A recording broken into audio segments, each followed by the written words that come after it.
Hey guys, so this video is just a continuation of the one I just recorded earlier. That video was about the Brian Landry case, and this is just a continuation of that one because I told you guys I wanted to talk about the ego versus the soul because I see this in my clients a lot, and I actually discussed this with you guys in my last video where a lot of the time our ego tends to get in the way of aligning with our higher selves. I'm going to put it that way because we are human and we all have an ego.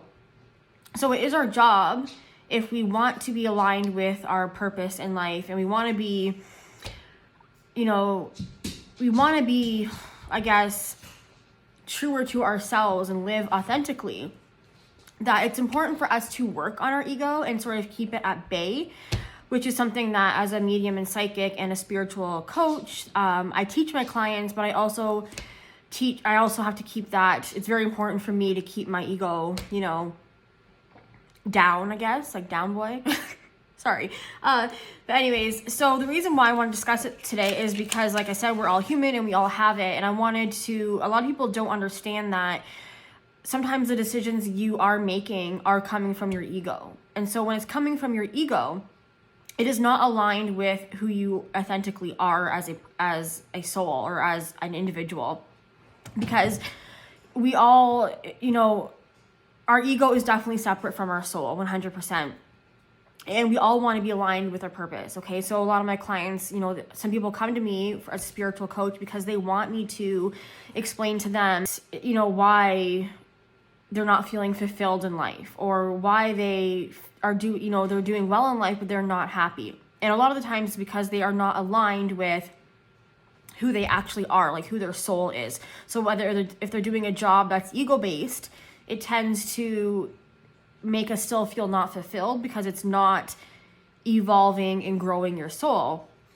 And I do talk to you guys about how, one of the main reasons we come here is to evolve and grow as a soul. That's our soul, what our soul cares about, okay? Our soul doesn't care about the ego. It doesn't care about material things. It doesn't care about appearance, okay? It's okay to care about those things. And self-care is really, really important, okay? So that's not what I'm saying. What I'm saying is we can't get rid of the ego, but we can keep it sort of away and be able to tell when our ego is taking control versus when our soul is taking control of our lives, all right?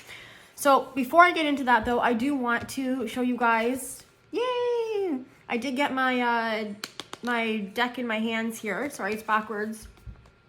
Finally, because people have actually already bought this deck, and I didn't even have it in my hands yet. So anyways, this is what the outside of the deck looks like. And I've told you guys that I made this deck because I do readings on my TikTok in regards to love and relationships. And I wanted to make a deck because there is a lot of decks that are on love and relationships, but I felt like the ones that I was seeing were missing a lot of things that I feel like are important to have in a deck. Because, I've been through a lot of relationships. I've been through abusive relationships and toxic relationships.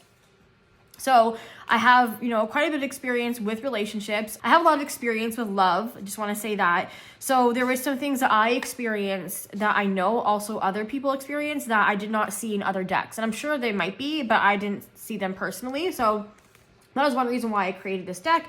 But I also have a message on the back here for all of you guys, a lovely message from me. And I will just show you guys a few of the cards from the deck, but not all of them because there is 90 in this deck, okay? So I really did put my heart and soul into this. It took me a while, but that's okay because I think it turned out amazing. So this is the back of the cards. It just looks like the box. And as you can tell, there is a lot of cards here. They are extremely easy to shuffle, which is why I use like a matte finish with them. We'll just pick the one on the bottom. Let's see. I'm going to pick some of my favorite ones to show you guys. Okay, so this one says financial harassment. And I'll just read some of them if you guys want. So I was embarrassed to tell you that I can't afford to be in a relationship. I want to provide for you, but can't. All right, so that's actually one that I haven't seen in any decks. And I feel like that is a common thing with a lot of, especially men, because of the ego. That's funny that came out, but because of men in general, anybody, I feel like people are embarrassed a lot to say to someone that they can't be with them because they can't even afford to be in a relationship, like go on outings and dates and stuff, okay? I'm not gonna read them all, but this one says Empire. This one says Love is Blind. This one says High Expectations. We have Depression. This one says Faith. We have Unfaithful. Rejection. Travel. This one says Walking on Eggshells. We have the Stalker. Egotistical. Heartbroken. This one says Pleasuring Myself, okay? So the reason why you can tell that I named it the R Rated is not because there's no nudity or nothing like that. But I mean, there is, like I said, I was really real and raw and truthful in this deck. So there is it's not really meant for children, okay? And it's honesty. And we need that, I feel like, in a lot of decks. So this one says I Forgive You. You have Freedom. Possession. Okay, I love this one. It says Hot and Cold. Okay, so there's, like I said, there's 90 cards. So there is a lot. Numb the Pain. But yeah, so you guys can purchase this on my Etsy store. And we'll get right into what I want to talk about today. Okay. So we have, I have a script again. I'm not going to memorize everything that I want to say. So, okay, so the ego versus the soul. So the retrograde that we are currently in has put me through another dark night of the soul, and this one has been a doozy. So we just went through a retrograde. Right now we're still in the retrograde, but right now we're in the shadow part of the retrograde, okay? And so I want to say when I was writing this that the reason I wrote that was because I'm over it now, but that retrograde was really hard for me. I'm not sure if it was hard for any of you guys, but if you're not sure what a retrograde is something that it happens often, and it's something that puts us through, it makes us sort of step back from everything, it makes us slow down, and it brings everything that we haven't healed inside of us to the surface so that we can heal it. So I think a retrograde happens. I'm not really great at astrology, you guys. My podcast host, Kayla, she's amazing at it. And she's actually my main teacher with this, but she, I think it's 4 times a year, maybe more, we go through retrograde, but this was a really long one, and this was a really hard one, okay? So as hard as these ascension or shedding cycles, I like to call them, are, I had to remind myself to be grateful, because whenever we go through one, it means that we are indeed growing and evolving. So some people call this the dark night of the soul, which we do go through. It can go on the dark night of the soul usually happens after a spiritual awakening. It can go on for years, it can go on for a couple weeks, or it can be on and off throughout our life. I believe that it is on and off throughout our lifetime, okay? But there's different opinions on the dark night of the soul, but that's just personally what I've experienced with the dark night of the soul. So it's usually following your awakening, but whatever you choose to call it, what is happening is another layer of the ego is being destroyed. So it can be hard to understand what is actually happening, which is why I'm creating this video. So knowing the difference between our soul talk and our ego talk can be the vital missing ingredient to living a more intuitive, fulfilling life. If you want to find life purpose and live a full and healthy inner life, it is essential to bring your ego mind into relationship with your soul self. So this doesn't mean that we have to completely get rid of their ego. And from my experience, it's impossible. Okay, I was discussing that in the beginning. But the ego is what makes us human. So however, the ego personality has absolutely no interest in our higher consciousness or our higher selves. And it has no interest in anything that has to do with the ego. And this disinterest prevents the soul from using it as its instrument to influence change. So it is common for our sense of who we are and our sense of our life purpose to be clouded by the natural tension between the soul self and the ego mind. In our early life, our ego mind rules. However, in our middle years, we allow the natural, healthy cycles of growth and development to occur. The ego has to give away to the supremacy of the soul self, which is our authentic self. We need to find a way to bring our ego and soul self into harmonious relationship. Okay. You can tell I'm Canadian, my Tim Hortons coffee. So it is quite simple to spot your ego. Your ego is the image you have of yourself. It's the way you define yourself. The ego is the mask you show to the world. It is whatever comes around the word I, and it is all your titles and roles, such as a teacher, girlfriend, friend, daughter, a vegan, a student, etc., that you identify with. So the ego hides in the last place you will ever look, within itself. Disguised as thoughts or feelings, your ego tricks you. When you believe you are your ego, you'll do anything to keep that illusion alive. So when you desire to be perceived as the smartest boss, the best beloved mom, the best negotiator, the kindest woman, the funniest guy, or the most creative writer, and you can fill in the blanks yourself, whatever it is, you allow your ego to take over. You self-identify with a single aspect of yourself, and preserving that perfect image becomes a lifelong mission.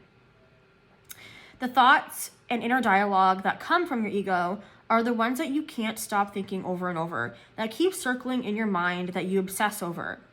Your ego thoughts are consumed by your emotions, more often negative emotions such as jealousy, disappointment, anger, and hurt.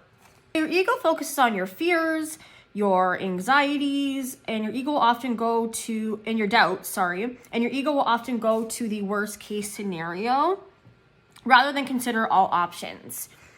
So, according to your ego, your self-worth is dependent on external circumstances, such as whether you are dating someone or married, whether you own property or materialistic things, whether you have a good job or not, how popular you are.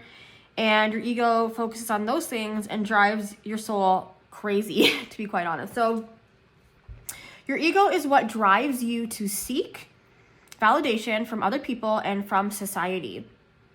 And your ego is easily bruised. It gets upset when things don't go your way, and when people disappoint you, and when people do things to also offend you. So the ego is quite a mean, I'm going to put it like a mean person, a mean thing anyways. So the following are examples of ego thoughts. So these are some thoughts that could be going through your head if you are focusing more, if you're living your life more on ego than your authentic self. So one of them is, why me? I'm not smart enough. I'm not good enough. I'm not beautiful. I can't do this. I don't have what it takes. I messed up. I'm an embarrassment. I'm awkward. My life doesn't mean anything. None of these thoughts are truly who we are. Who you truly are innately is your soul. So our soul is our inner being, our spirit. It is infinite.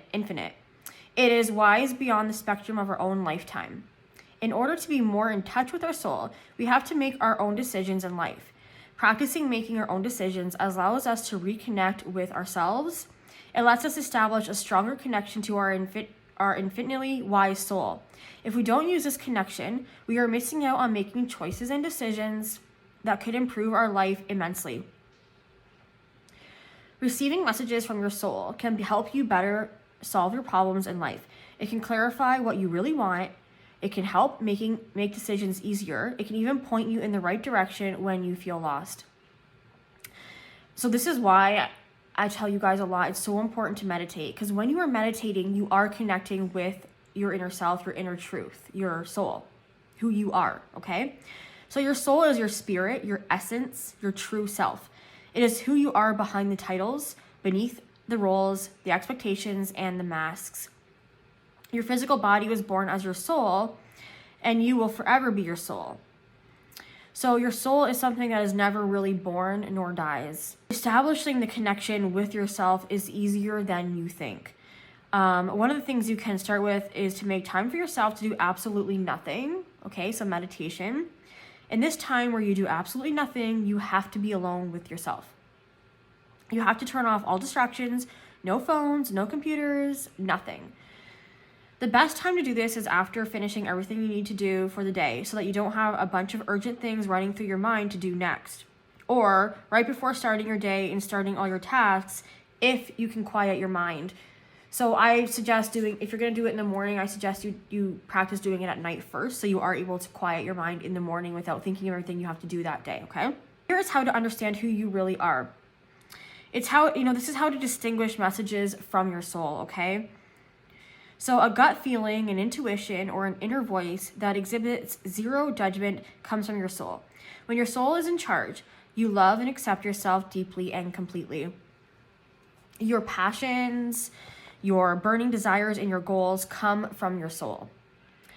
But you don't depend on these goals to define who you are or to determine your sense of self-worth, okay? So that is key. So a lot of the time we will depend on, so the ideas that we have in life to do things do come from our soul. But then what happens is we get carried away with them and our ego sort of takes over and we identify with that one particular thing, that desire or goal. We are not any of the things that we label ourselves are, okay? We are much more than that. We are a lot of things than just, I'm just a psychic medium or, those are just labels. Our soul doesn't like labels, but that's okay because our soul still has desire and passion as long as you don't let the ego take over and you just identify with that one or two things. So you don't depend on them to determine your sense of self-worth. So you're okay with or without these goals. In other words, so when your soul is in charge, you tend to forgive very easily and become very accepting of others as they are. You don't get disappointed with other people for being who they are, and desires and ideas that come solely from you are coming from your soul thoughts instead of from your external influences like the media, expectations of others, and society. So you will only understand your true fulfilling purpose in life once you become aware of your ego and overcome it and live a soulful existence. When the ego is not illuminated by the light of the soul, it can be very unhappy. It is so cunning in its description that we only see and value the material world of forms. It refutes the sublime and higher aspects of self in favor of the lower self that is always grasping for things, people, and experiences. Such things are merely a substitute for the soul and in no way lead to inner fulfillment. When enough people choose the inner life of the soul, then this demonstration will become the antidote to the toxic consummate materialism that has poisoned so many people's lives and led them astray in the recent years. A lot to take in, right? And, I don't think a lot of people are going to want to hear this. And my ego does not like hearing this or talking about it. But it is very, very important. It's super important for everyone to be aware of this. And, it was important to me to do this video because I feel like most of us aren't taught this. I wasn't taught this growing up. And I do feel like, this is my opinion, it's very important to teach our children this, okay? Because, we tell our children to do what makes you happy. Do what is you or be yourself. But it's hard to be yourself because of the ego. So we can't just tell our children to be yourself. We have to teach them and show them and explain to them how to connect with themselves, their true self, their soul. I think that's really, really important. Okay, so that is a lot for you guys to take in. So I'm going to let you guys absorb that and take it all in. And if you have any questions or anything you want to say, just like always leave them below in the description box and I'll try and get back to you as soon as possible. And I will see you guys on my next video. Bye, everybody.